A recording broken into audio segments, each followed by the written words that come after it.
Sin filtros, somos como nos oye. Presentado por Movistar. Colombia. Con un país en sintonía, bienvenidos a Sin Filtros. Como dijo en algún momento mi compañero don Freddy Serrano, que hoy por razones particulares no nos acompaña, no queremos ser un cólico entre los deportes, no queremos ser ese paréntesis. Y ojalá que usted nos acompañe durante esta hora, porque vamos a tocar un tema que cuando se tocan las noticias, nos toca las fibras del corazón. Cuidado de si no nos recuerda también a cada uno de nosotros nuestra infancia, pero también nos recuerda que seamos o no papás, tíos, padrinos, tenemos una responsabilidad con los niños del barrio, de la provincia, del país, y ellos en quién más pueden confiar, en nosotros los adultos, y a veces se pone uno a pensar si estarán en las mejores manos. Sobre cómo estamos en términos de protección de niñez y adolescencia, queremos conversar hoy con dos invitados que tienen bastante claro el panorama y que nos van a dar una luz sobre si estamos tan mal como yo creo. Tengo que confesar que en esto soy bastante pesimista y estoy un poquito enojada con después de las cosas que uno lee o que hemos encontrado recientemente en las noticias, o si tal vez más bien el tener más información sobre cómo estamos nos va a permitir a ustedes y a nosotros como ciudadanos, sin necesidad de estar necesariamente dentro de una organización que vaya directamente al cuidado de la infancia, si estamos entonces en capacidad de tomar cartas en el asunto, reflexionar y proteger mejor a los niños. Nos acompañan don Iván Rodríguez, vocero de UNICEF, y don Juan Carlos Pereira, que es miembro de la Dirección de la Niñez y la Adolescencia de la Defensoría de los Habitantes. Bienvenidos ambos a Sin Filtros, y quisiera que comencemos. Yo sé que lo que voy a hacer a continuación, tal vez ustedes van a decir que muchacha más rara esta pregunta, pero yo quiero que me hablen de su infancia. Quiero que me cuenten, no les he preguntado la edad, pero ahora extra micrófonos les dije que fuimos niños afortunados. Aquí estamos, 20 y tantos años después de esa infancia, o 30 y tantos años después de esa infancia, y no nos fue tan mal. Quiero que me cuenten cómo era ser niño en la época suya, don Juan Carlos. ¿Y dónde fue niño don Juan Carlos, que hoy justamente trabaja en la Defensoría de la Niñez y la Adolescencia? Bienvenido. Bueno, muchísimas gracias, Marianela, la verdad, por la oportunidad de estar acá y muchísimas gracias a todos los oyentes que nos escuchan a través de esta emisora. La pregunta es bastante sugestiva porque recordar la infancia siempre nos lleva a momentos muy bonitos y a veces a momentos no tan bonitos. Sí. Mi infancia, por lo menos hasta los 9 años, los viví en Siquirres, en la parte de Limón. Ahí asistí a la escuela Justo Antonio Facio. Posteriormente nos trasladamos a vivir, migramos internamente en el país hacia el Valle Central y entonces la familia se vino a vivir a San José, y el resto de mi infancia y la adolescencia pues la pasé en San José, en Barrio México específicamente. ¿Dónde la pasó mejor? ¿Dónde jugó más? Jugué más en Siquirres. ¿Sí? Los barriales y la posibilidad de ir a la plaza con mucha libertad y tranquilidad, pues la verdad que no se cambia, o por lo menos no se cambia frente al riesgo que había ya con el tránsito vehicular en un lugar como Barrio México, tan en el centro de la capital. Pero cuando uno es chiquillo, pasarse de casa es un vacilón. Sí. Es emocionante. Bueno, dejas amiguitos, pero encontrás otros nuevos. Así es, definitivamente todo pues tiene de sus partes positivas también.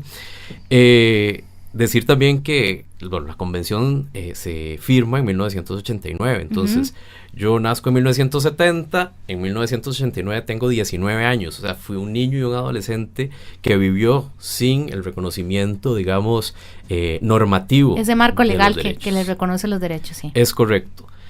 Aún así, aunque no existía ese marco legal, pues habían situaciones que yo creo que en las familias, en las comunidades, eran bastante protectoras, por lo menos acá en Costa Rica y en la zona rural, por lo menos en la vivencia personal, pues que sí se daban.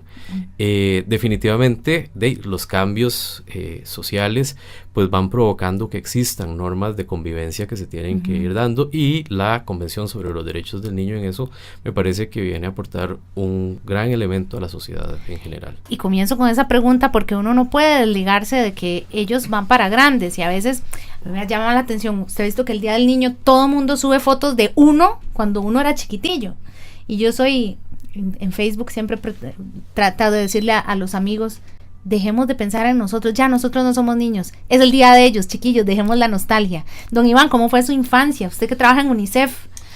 Muchas gracias por la invitación y la oportunidad para venir a hablar y compartir sobre estos temas tan importantes, ¿verdad? Y que nos plantean tantos retos. Y bueno, les cuento, vean qué casualidad que mi infancia empezó más bien en el mismo lugar donde terminó la suya Juan Carlos. Yo nací en Barrio México, allí por detrás de la Defensoría, y viví allí desde pequeñillo hasta los 4 años. En ese momento la familia nos trasladamos a Santo Domingo de Heredia y allí pasé el resto de mi niñez.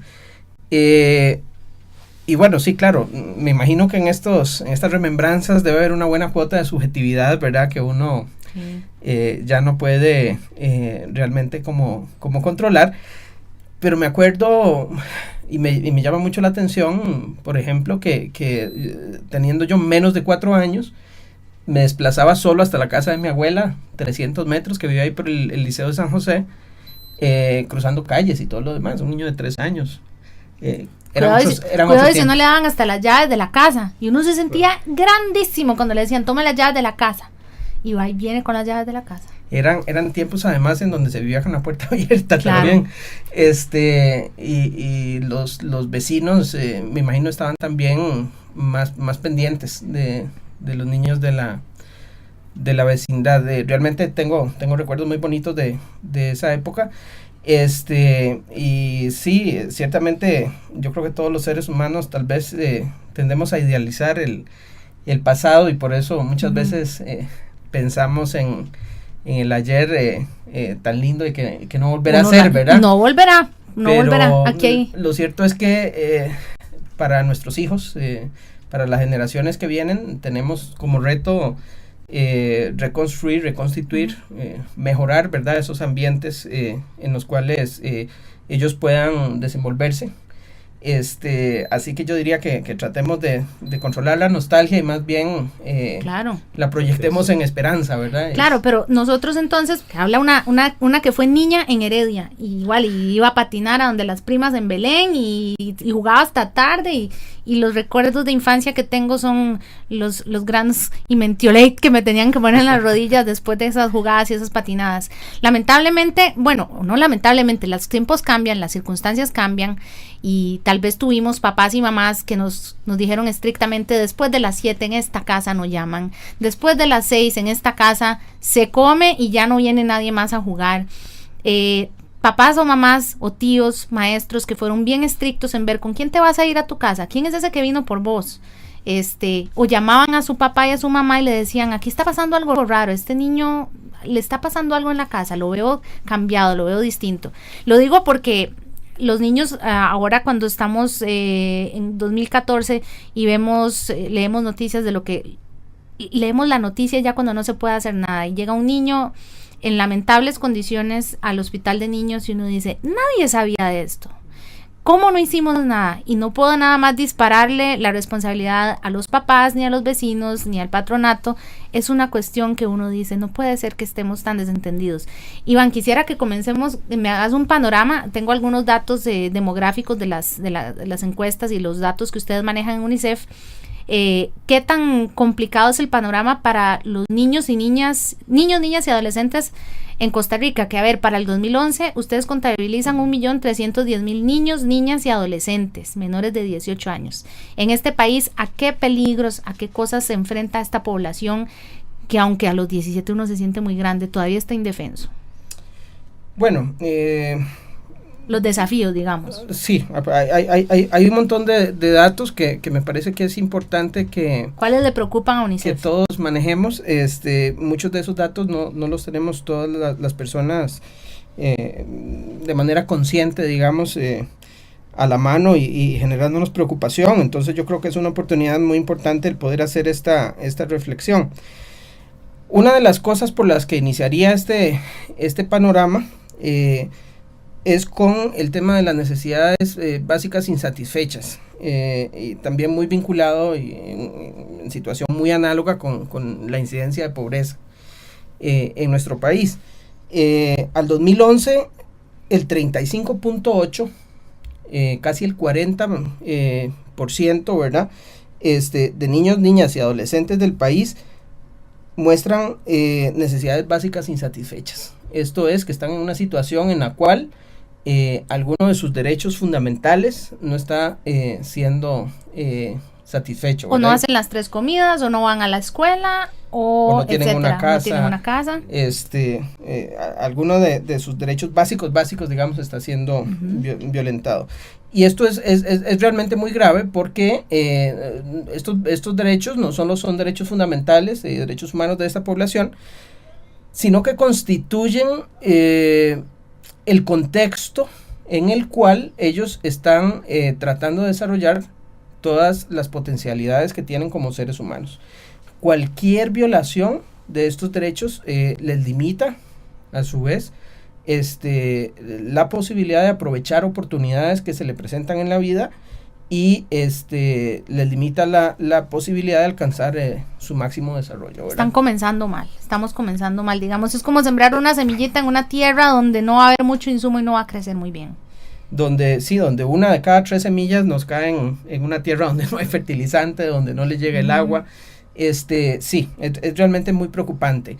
Si esto además hacemos el ejercicio de proyectarlo intergeneracionalmente, podríamos pensar, bueno, es que estamos dejando una tercera parte de la población, los futuros padres y madres de familia de este país, sin la posibilidad, digamos, de ya sea educarse plenamente, ¿verdad?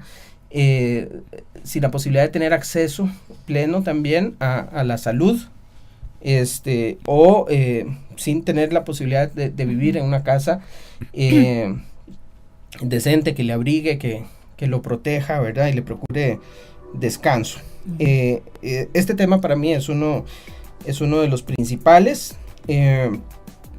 Hay un 11% del total de los niños, esto es un poquito más de 1 de cada 10 en el país, que están en una situación de pobreza tan grave que no pueden garantizar el alimentarse, digamos, como debe ser. Entonces no solo están en una situación de pobreza, están en una situación en donde ponen en riesgo, digamos, su salud, su desarrollo, ¿verdad? Físico, mental y demás. Es gente que está vulnerable o pasando hambre, ¿verdad? Estos datos no son para que usted diga a esta hora de la tarde, qué pereza, qué mal está el panorama y yo no tengo nada que hacer. No, en Sin Filtros queremos ver la realidad así, sin filtros, tomar decisiones, ver soluciones, y al regresar de esta pausa, aparte de profundizar en cómo andan los datos de la niñez en Costa Rica, también queremos saber de parte de la Defensoría cuáles son los casos que con mayor frecuencia se denuncian para proteger a niños y adolescentes en Costa Rica, y qué podemos hacer usted y yo, porque ya no somos chiquillos, pero ellos se merecen tener un pedacito, mucha de la felicidad que disfrutamos usted y yo, y las oportunidades, y eso nos toca a usted y a mí, y por supuesto a ciertas instituciones en Costa Rica. Ya regresamos. Vamos a una pausa comercial. Regresamos con Sin Filtros. Colombia. Con un país en sintonía. Más que recitar cifras de qué tan mal o qué tan bien está la infancia en nuestro país, ¿qué tal si escarbamos a ver qué podemos hacer? ¿Dónde es que estamos fallando? Porque no puede ser que este sea vieran que yo a mí el tema de que este sea el país más feliz del mundo, si los niños no están verdaderamente protegidos, no solo como dice la ley que tienen que estar, sino que uno sepa que tengan lo que necesitan para poder crecer y tomar más oportunidades. Entonces no me trago mucho lo de la felicidad. Don Juan Carlos, comencemos desde el punto de vista de la Defensoría. Ahora yo mencioné el tema de los casos que llegan al hospital de niños y que todo el mundo se pone, él pone el grito al cielo y todos nos escandalizamos por niños que llegan agredidos, etcétera. Esos son casos muy dramáticos, por supuesto, y ahora quisiera que profundicemos un poco sobre cómo estamos, por qué nos estamos dando cuenta hasta el momento en que no se puede hacer nada, pero qué otros casos o qué otras circunstancias han llegado a la Defensoría, a las instancias de ustedes, que les dicen aquí hay algo en lo que tenemos que poner atención. ¿Será el tema de cubrir necesidades básicas, como nos decía Iván, o será el tema de la seguridad, de agresión ¿cuál es la preocupación fundamental que en la gestión de ustedes encuentran en torno a la niñez en Costa Rica? En realidad uno podría hacer un resumen de los 2 o 3 hechos que más generan intervención por parte de la Dirección de Niñez y Adolescencia. Tienen que ver con acceso a la educación, por ejemplo, acceso a becas de FONAVE. Es muy alto, digamos, el volumen de denuncias que se reciben y se tramitan en la Defensoría, y esto a veces la gente lo ve nada más como FONAVE es una institución, en verdad, que está en un lugar, pero en realidad una beca le permite a un estudiante o a una familia la permanencia en el centro educativo de esa persona menor de edad, que le puede abrir oportunidades para poder trascender de esas necesidades básicas insatisfechas de las que nos habla Iván. No tengo la oportunidad, pero puedo buscarla. Es correcto, exacto, ¿verdad? Y cuando el Estado no logra atender y darle la beca de forma correcta a la persona que la necesita, pues por supuesto que también hay una violación al derecho a la educación por parte del Estado hacia esas personas menores de edad, y esa es una de las partes en las que interviene la Defensoría. Otro de los temas es el derecho a la salud. ¿Cómo se están atendiendo a las personas menores de edad en los centros médicos? ¿Qué pasa en el Hospital de Niños? Digamos que es el centro especializado a nivel nacional para atender a la población menor de edad. Usted nos introducía a uno de esos problemas que hemos visto, digamos, sí, en las últimas semanas. Correcto. Otro de los temas es la intervención o la falta de atención por parte de una institución como el Patronato Nacional de la Infancia, que es la entidad encargada de garantizar que el sistema de protección nacional para las personas menores de edad funcione de forma adecuada. Y a tiempo. Es correcto. Ahí nos encontramos con diferentes situaciones, porque uno podría decir, sí, el PANI no sirve. Bueno, no, el PANI a veces da unos pasos hacia adelante, pero resulta que para poder implementar algunas de las acciones se crean protocolos, se crean metodologías de trabajo y de intervención, pero resulta que al llegar a las oficinas locales para que se apliquen, los funcionarios no lo interiorizan y no lo asumen como parte de ese quehacer que tiene que hacer cualquier funcionario que está dedicado a los derechos de la niñez, de ser proactivo, de buscar la forma. Tiene que ser urgente. Es de atención urgente. No puede depender de que usted me enseñe un papel. Por ahí anda el tema de que un papel no ha llegado y que tiene que firmarse y que más o menos. Un poco eso, pero por otro lado, digamos, los protocolos de atención. El patronato, de lo que nosotros hemos podido revisar, ha emitido durante los últimos años, no es una cosa, digamos, reciente de meses, sino durante los últimos años, se han venido emitiendo protocolos de atención que en el papel suenan bien, pero en la práctica esa posibilidad de que lo que pasa en oficinas centrales en San José llegue a las 41 oficinas locales que tiene el patronato, es ahí donde uno siente que no se atienden de la misma forma los derechos de las personas menores de edad en Limón que en Punta Arenas. Sí. Porque existe divergencia de criterios de los profesionales especialistas que atienden la situación y no se apegan a un protocolo, o no se hace una modificación de un protocolo. Si es que tiene algún problema, pues esos documentos se pueden modificar. ¿Ha logrado la Defensoría agilizar un poquito estos procesos, o por lo menos insistir para que se tomen las cartas en el asunto de una forma más expedita? Porque si dependo de un papel, mientras tanto el chiquito está en peligro o está en una situación que va a empeorar con el tiempo, Dios mío. Ese es un ejercicio en el que estamos ahorita, Marianela. De hecho, la semana pasada hubo una reunión con las autoridades del Patronato Nacional de la Infancia y conjuntamente con algunas de las autoridades del Hospital Nacional de Niños en el tema específico, digamos, de la atención de los casos que llegan al Hospital de Niños de personas que han sido víctimas de algún tipo de violencia y que incluso ha puesto en riesgo la vida de una de esas personas menores de edad. Bueno, no estamos hablando de una cosa menor, estamos hablando de la vida de seres humanos. Y ahí la Defensoría, pues sí, ha hecho de forma insistente llamados al patronato para que se establezcan los mecanismos de coordinación adecuados para que sean efectivos en la atención de los casos que recibe el Hospital Nacional de Niños. Ahí también en el hospital a veces nos presentan pues algunas de las situaciones, porque ha aumentado el volumen de pacientes que deben atender y, por ejemplo, el servicio de trabajo social necesita de ser fortalecido con más personal. Es el mismo personal que tienen desde hace aproximadamente 26 años. La cantidad de trabajadores sociales que tiene el Hospital de Niños es el mismo personal de esa época. Entonces, por supuesto que ellos también tienen una sobredemanda. Eso no justifica la no atención. Lo que sí demuestra es que se debe revisar cómo están funcionando las instituciones y ponerse al día. La población creció, la población menor de edad que se está atendiendo en el hospital de niños ha crecido y requiere de un reforzamiento en la parte de recurso humano. Entonces ahí, digamos, la Defensoría sí, en las semanas recientes, pues ha estado haciendo un trabajo coordinado con las instituciones. De momento ha habido anuencia, digamos, para trabajar. La reacción ha sido positiva. En ese aspecto nosotros seguiremos insistiendo hasta que se logre tener el mejor servicio para las personas menores de edad, tanto en el hospital como en el caso del patronato. En algunos minutos quisiera devolverme con usted, Juan Carlos, para saber si usted me orienta a nosotros, a los oyentes, en qué casos debería ir yo corriendo al patronato y en qué casos es mejor ir corriendo a la Defensoría. De repente ¿hay alguna diferencia entre tratar uno de hacer algo por niños, los niños de uno, los niños del barrio, los niños que uno sabe que hay alguna situación que es importante denunciar de inmediato?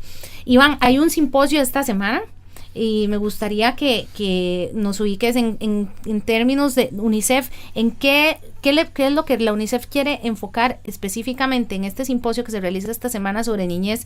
¿Qué es lo verdaderamente urgente en Costa Rica? Yo vuelvo al punto de que no puede ser el país más feliz del mundo si hay niños que la están pasando tan mal sin cubrir las necesidades básicas, o si seguimos viendo titulares de periódicos con este tipo de noticias que lo hacen a uno sentirse, yo que no tengo chiquitos me siento responsable y irresponsable. Digo, ¿cómo esto pasó en mi país? Qué vergüenza. ¿Cuál es el foco principal sobre el que ustedes quieren concentrar la atención en este simposio? Efectivamente, se está realizando ahora el día 26, 27 y 28 de noviembre un simposio sobre los resultados de esta encuesta de la cual analizábamos algunos datos recién.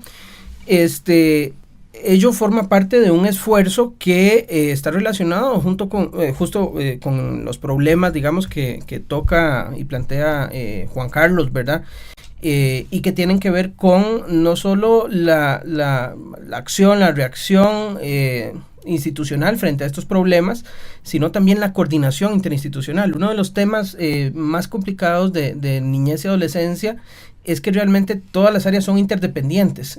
Uno no puede separar el área de educación del niño del área de salud, del área de protección. Realmente hay que estar pendiente de trabajar todos un poco sobre todo, ¿verdad? Y hacerlo de la manera más coordinada posible en función de los mandatos de cada una de las instituciones. Nosotros como UNICEF estamos apoyando un esfuerzo país que involucra también a Mideplan, involucra al PANI, involucra también al INEC, y en el cual buscamos que la información que se está produciendo esté disponible no únicamente para las propias instituciones que la producen, sino que la podamos compartir. Esta información además no solo debe tener por objetivo asustarnos, preocuparnos, hacernos sentir mal, no, tiene que permitirnos tomar decisiones. Debe ser una información estratégica, y el uso de esta información realmente tenemos que ser vigilantes en esto, claro. Es tomar decisiones que tengan un impacto claro en las condiciones de vida y en el bienestar de nuestra niñez y adolescencia. Hay muchísimos esfuerzos hay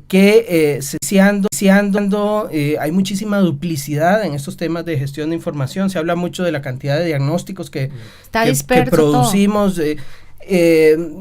Yo no creo que tengamos que decir que sean suficientes, pero sí ciertamente hay muchísimas oportunidades que estamos desaprovechando de compartir esta información, de sentarnos juntos, diferentes instituciones con diferentes mandatos, alrededor de la misma población, coordinar nuestras intervenciones para asegurar así un mayor impacto y un efecto más sólido y sostenible, digamos, sobre muchas de estas problemas, ¿verdad? Usted que tiene contacto con estas cifras y con esta realidad todos los días, yo sé que es muy complicado ponerlo así de drástico, pero si esto fuera un semáforo, me queda claro que ser niño en Costa Rica en este momento no tengo el semáforo en verde, y varias cosas que ponen que no están a favor mío como niño y que no andan bien, como lo que decías ahora de la seguridad, pero no estamos todavía en amarillo o ya estamos en rojo. Yo siento que a veces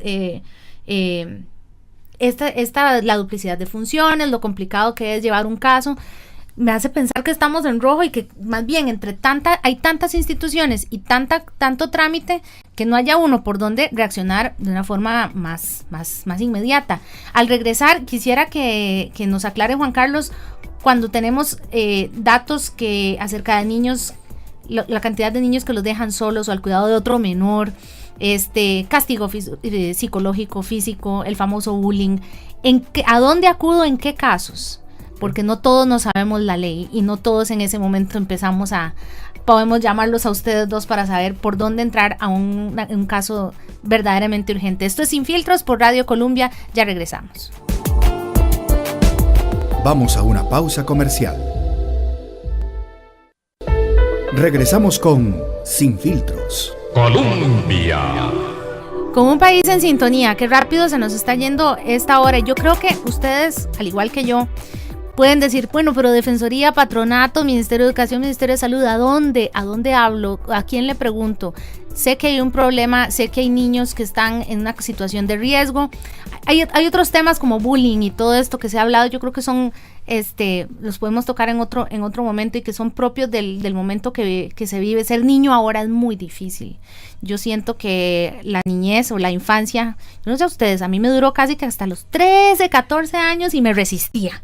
Y ahora no solo ellos van más rápido, sino que creo que las circunstancias las aceleran, y yo quisiera que los niños de hoy recuerden la infancia con la sonrisa que hace un rato Juan Carlos e Iván esbozaron aquí detrás del micrófono de Colombia, y que yo también recuerdo mi infancia en Heredia. Pero cuando uno sabe que los niños ahora se enfrentan, muchos de ellos, a trabajar, a cuidar a hermanitos, cuando tenemos porcentajes de agresión psicológica o física que van en aumento, porque nosotros tampoco como adultos estamos viviendo tiempos sencillos, y lamentablemente la cadena llega a descargar la violencia o el estrés y la frustración en los más indefensos.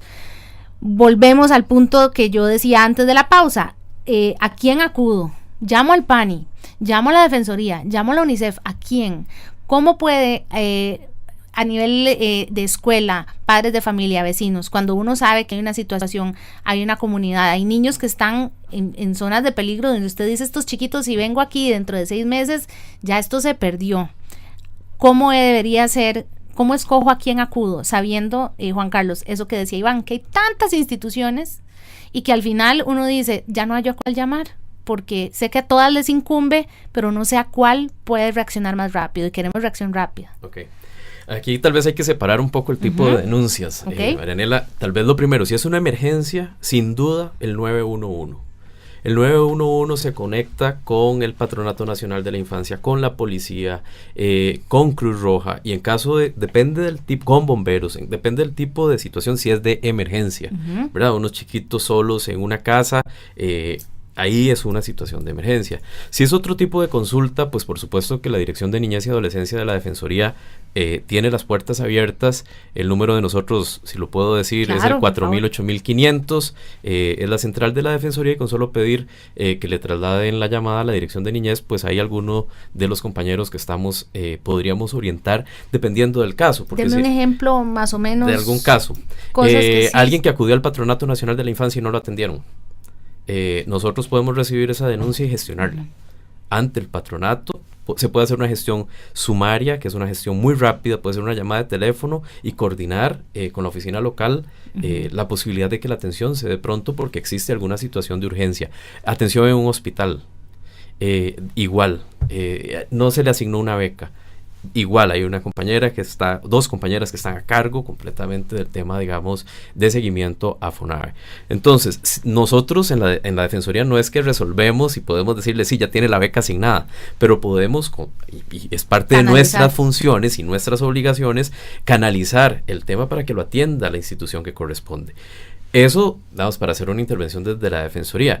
¿Qué pasa si es, por ejemplo, una situación del PANI y la persona, porque por supuesto que las personas pueden ir directamente a las instituciones responsables de dar los servicios? Si es el PANI, por ejemplo, si es una consulta, tienen una línea telefónica a la 1147, o 4711. Ahorita lo verifico. Bueno, que es una línea directa que también atiende las situaciones de los adolescentes, de los niños, pero también de los adultos cuando requieren algún tipo de orientación. Incluso ahora usted hablaba del tema del castigo físico. A veces los papás no saben cuál es la alternativa para corregir a una persona menor de edad si no es con golpes. A veces el problema soy yo y no sé cómo controlarme. Así es. Entonces, en esos casos, en una línea del Patronato Nacional de la Infancia, que entiendo que está funcionando, pueden orientar al padre y decirle, mire, hay otros métodos de corrección, de establecimiento de límites que no son violentos. 1147, lo dijiste bien. Ok, entonces el número 1147 es el del PANI. Si la persona va a un hospital y no está recibiendo, digamos, la atención que requiere su hijo o la persona menor que tiene a cargo, las instituciones también tienen las Contralorías de Servicios. Lo que no quisiera aquí es como que quede, ellos se los van a atender y en la Defensoría no los vamos a atender. Nosotros con todo gusto el caso que... Y le dan seguimiento, y si yo siento que no me hicieron caso, vuelvo, Juan Carlos, no me hicieron caso, y aquí creo que no, o sea, tic-tac, está pasando el tiempo y no pasa nada. Esa es parte de la labor de la Defensoría de los Habitantes. Recordemos que la Defensoría, la misión que tiene es supervisar el quehacer de las instituciones y de los funcionarios públicos. Entonces, si un funcionario o una institución no está cumpliendo con sus obligaciones, el deber de la Defensoría es llamar la atención, que se corrija la situación y por supuesto que se le garanticen los derechos a las personas que acuden a esa institución. Iván, yo esperaría que en este simposio al final, bueno, aparte de que asista todas las instituciones y todos los funcionarios que sientan que tienen algo que ver con niñez y que pueden aportar, como que al final haya una sinfonía, que por lo menos que todo el mundo sepa qué tiene que hacer y cómo colaborar entre todos para que el asunto vuelva a caminar. Yo tengo la impresión de que en Costa Rica, de verdad, fuimos un país donde ser niño era muy bonito, donde ser niño, hemos sido niños que sabemos que no vamos a cargar con un rifle, ¿verdad? Siempre se dice que afortunada la madre costarricense que sabe que un hijo suyo no será soldado, pero resulta que tiene que trabajar, que tiene que cuidar hermanitos, que recibe agresión en casa o no tiene, como decías al inicio, los servicios básicos, la comida, la educación. Al final de este simposio yo quisiera que la UNICEF nos diga, ahora sí, vamos a orquestar estos esfuerzos y todo el mundo sabe qué tiene que hacer y cuál es la fortaleza de cada uno para que volvamos a recuperar índices que en algún momento disfrutamos. Sé que hay casos muy particulares, muy complejos, como el tema de embarazo adolescente, eso es para un programa completo. Pero ¿cuál es la meta de ustedes al final de este simposio? Porque la gente a veces oye la palabra simposio y dice un montón de gente que sabe tanto y al final no hicieron nada, y yo creo que no queremos eso jamás en el caso de la niñez. Queremos ver resultados. ¿Cómo vamos a orquestar estos días de simposio para que al final uno diga, ahora sí, ya estamos, nos jalamos las orejas los que teníamos algo que jalarnos las orejas y estamos listos para ayudar a la infancia? Ese es justo el ejercicio que se está desarrollando en estos días en el simposio, ¿verdad? El objetivo que perseguimos es poder sentarnos una gran gama de instituciones y de organizaciones y de personas, ciudadanos y ciudadanas preocupados por la niñez, a analizar información estratégica para tomar decisiones. No nos interesa, académico, pero ya no nos interesa producir información de gaveta de escritorio. Queremos realmente que esta información se traduzca en acciones y en acciones coordinadas desde las instituciones y que verifiquemos y estemos todos también pendientes, no solo de pedir rendición de cuentas, sino de verificar y monitorear los avances que se conviertan en acción institucional. Claro, no pasarnos la bola. Y acción que genere un impacto positivo en la vida de niños y niñas. Por ejemplo, hay este dato de que hay 8 de cada 100 niños en Costa Rica son migrantes. Este es un dato del censo del 2011. A mí me da lo mismo si el niño es nicaragüense, colombiano, costarricense, ese chiquito que está en San José. ¿Cómo así no es, puedo hacer por yo ley, algo? Claro. Por ley a todos nos da igual. Cualquier niño que está dentro de la jurisdicción de el país, así no sepamos de dónde venga ni podamos comunicarnos con él, ese niño está 100% protegido por las leyes e instituciones de nuestro país y tiene los mismos derechos al igual que cualquiera de nuestros hijos. Esto es muy importante particularmente, y permítanme que lo subraye. de cara, por ejemplo, al acceso a la atención médica, es uno de los problemas recurrentes, ¿verdad? Que se presenta porque no tienen documentos, papeles que demuestren. No, todos los niños menores de edad, estén donde estén en el país, tienen derecho a esa atención médica. Igualmente al acceso a la educación, ¿verdad? Muchos de estos papeles, por cuestiones administrativas, habrá que irlos consiguiendo poco a poco, pero lo primero es sentar a ese niño en el pupitre y garantizarle su derecho a la educación, ¿verdad?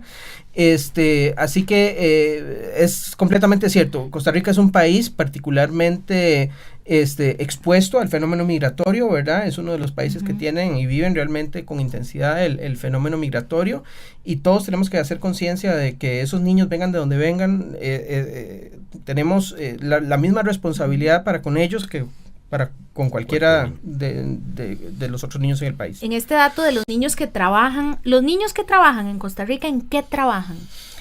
¿Qué tipo de trabajo hacen? Bueno, son en realidad, en su mayoría son personas adolescentes, ¿verdad? Niños adolescentes. Sí, correcto.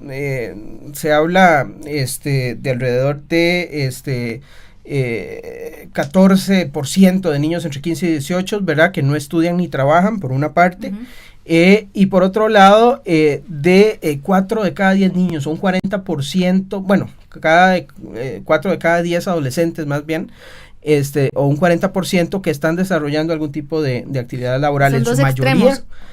En su mayoría son actividades de carácter muy marginal, de muchísima informalidad, ¿verdad? Zona rural, zona urbana, ¿dónde ambas, está peor? Ambas, en ambos casos las condiciones de desprotección en términos de derechos laborales y de seguridad social son casi absolutas, ¿verdad? Son labores muy marginales, mucho de ello es autoempleo o están vinculados con estrategias familiares de subsistencia, ¿verdad?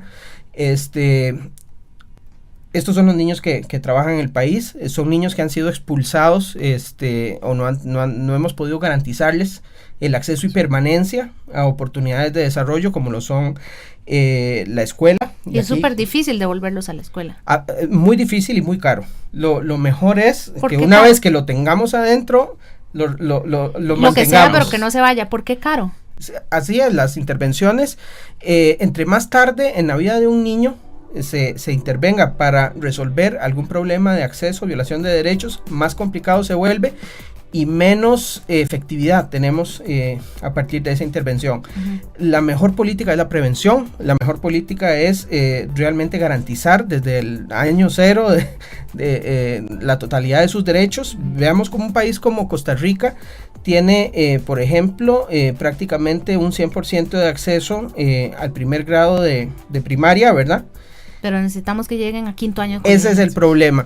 Cuando vemos cuántos de esos niños nos están llegando a séptimo año, se nos quedaron 30%, digamos, de los niños que matricularon primero, no matriculan séptimo.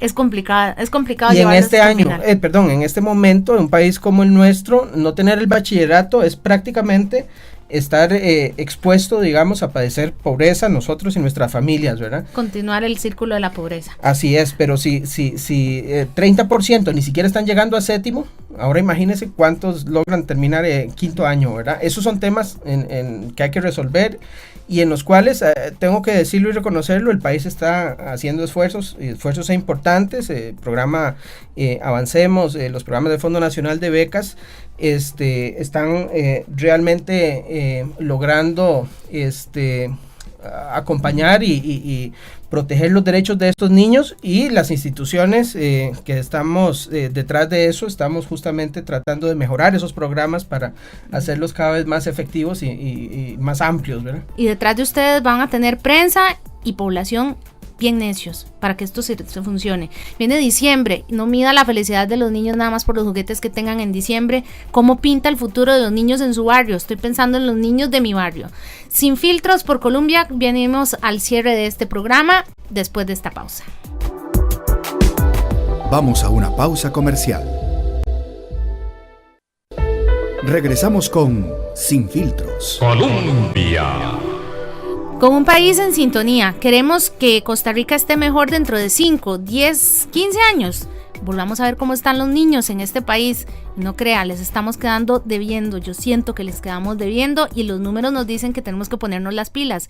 La población en general, papás, maestros, familiares, responsables de menores y por supuesto las instituciones. Nos acompañan funcionarios de tanto la Defensoría de los Habitantes como de UNICEF. UNICEF siempre suena como que viene a decirnos si estamos, a ponernos un sello de que estamos haciendo las cosas muy bien o muy mal, y normalmente, Iván, pensamos que ser niño en Costa Rica es pura vida. No hay niños más felices en el mundo que los niños de Costa Rica. Me pongo hace un rato te pedí que nos dieras si estábamos en rojo, amarillo o verde. Yo sé que no es tan fácil de poner un sello y decir así están las cosas, pero ¿qué sentís vos, para ir cerrando este programa? ¿Qué sentís? ¿Qué es lo que nos está haciendo falta para que tanta institución por fin comience a cambiar estos índices? Menos niños que estén trabajando, más niños estudiando, más niños que esos que dijiste ahora en la pausa, que empezaron en primer grado, puedan llegar con ayuda de becas, tal vez, con otras instancias, hasta bachillerato, y que de ahí en adelante pues comiencen a forjarse un futuro. Sí, el semáforo, cuando hablamos de niñez y adolescencia, el semáforo siempre está en rojo. No, ninguna de estas necesidades que están padeciendo niños y adolescentes en nuestro país en estos momentos podemos postergarla en términos de ser atendida y corregida. Tenemos que actuar ya. Y si no lo hacemos, realmente estamos generando problemas a toda la sociedad en su conjunto, no solo una violación de derechos a estos niños, sino a toda la sociedad, que nos va a acarrear consecuencias muy negativas en términos de desarrollo del país en general. A veces uno ve, perdona que interrumpa, en algunos MUPIs, en algunas vallas, mensajes de hable de una forma asertiva con los niños, escoja hablar, no pegar.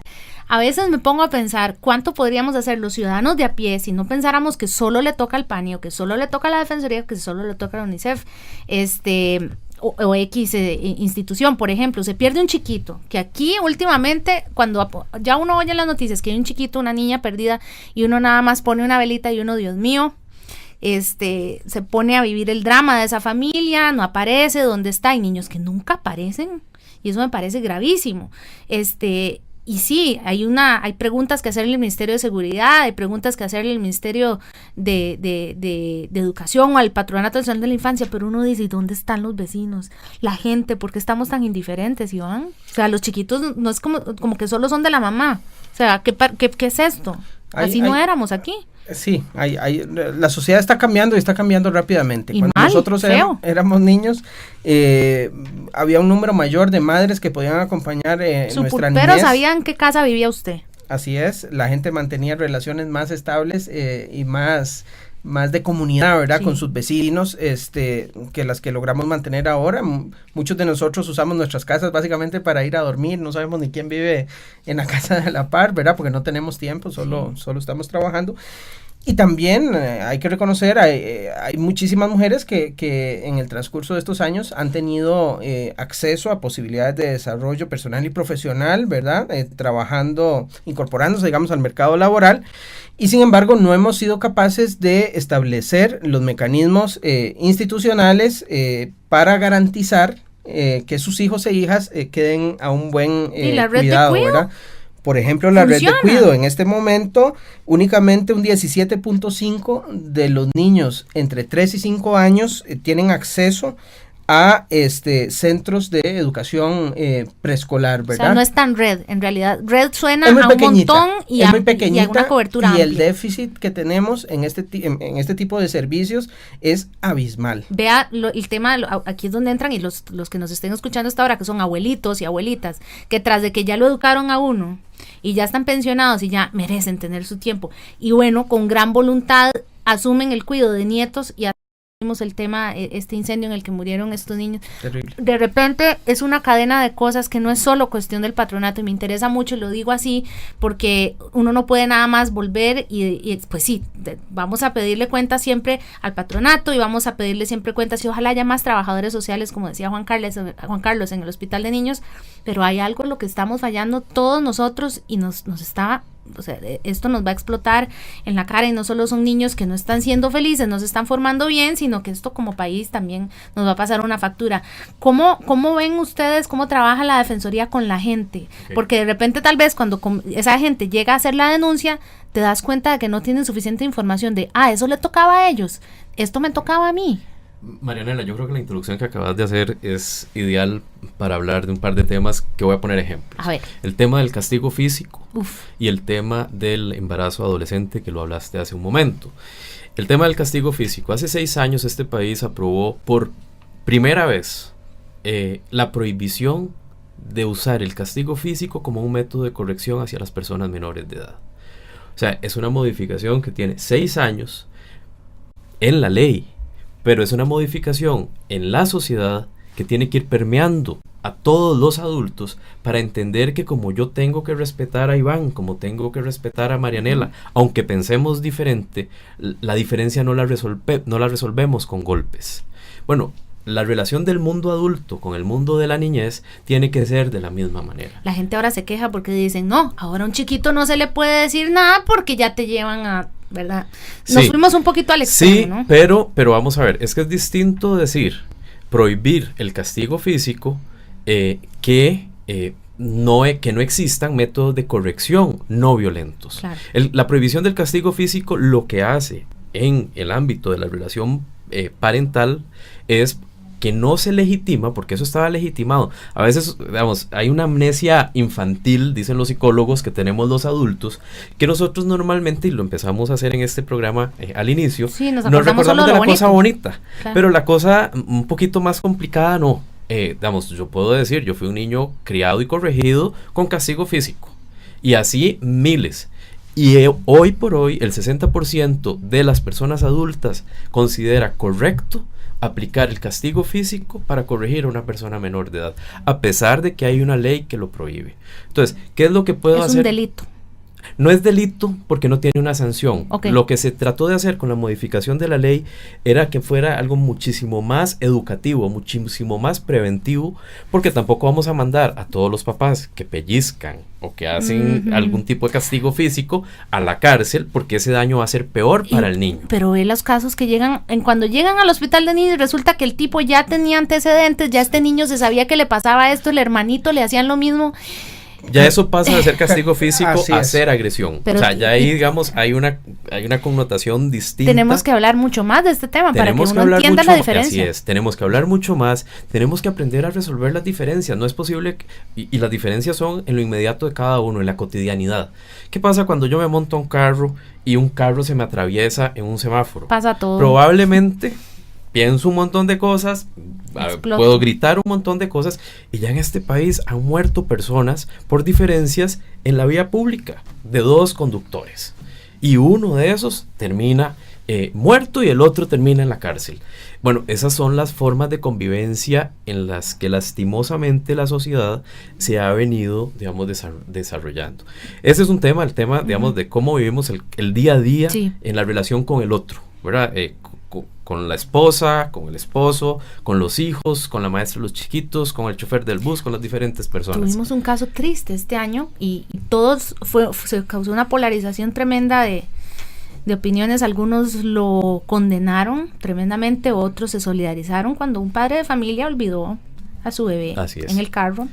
Y creo que ya lo habíamos olvidado, ¿verdad? O sea, estamos en noviembre todavía. Eso habrá sido, ¿en qué mes? Que habrá sido en junio, por ahí.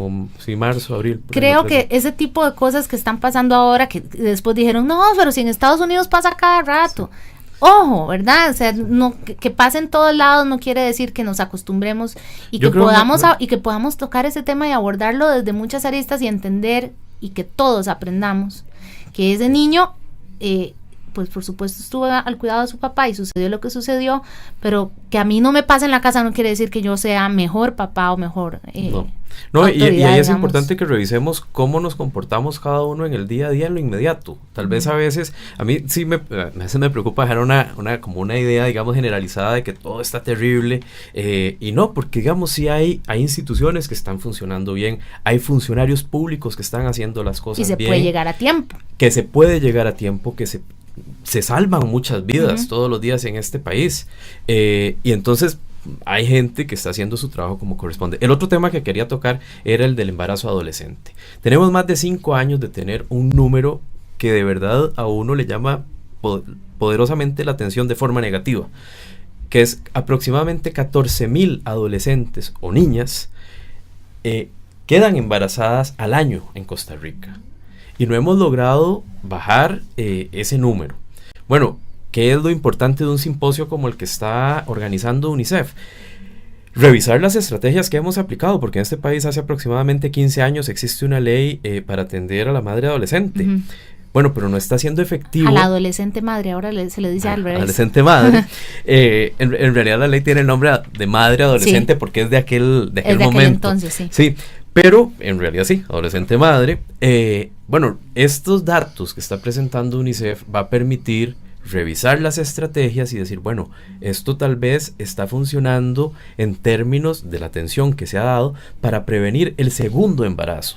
Pero ¿qué tenemos que hacer para prevenir en realidad el embarazo adolescente? Uno podría pensar que un trabajo de prevención, no solo con las adolescentes, sino también con los adolescentes y con los niños, que dentro de unos años a la vuelta van a ser adultos, porque hoy por hoy la mayoría de los embarazos adolescentes son en relaciones desiguales entre adolescentes mujeres con hombres adultos. Eso sí es un delito.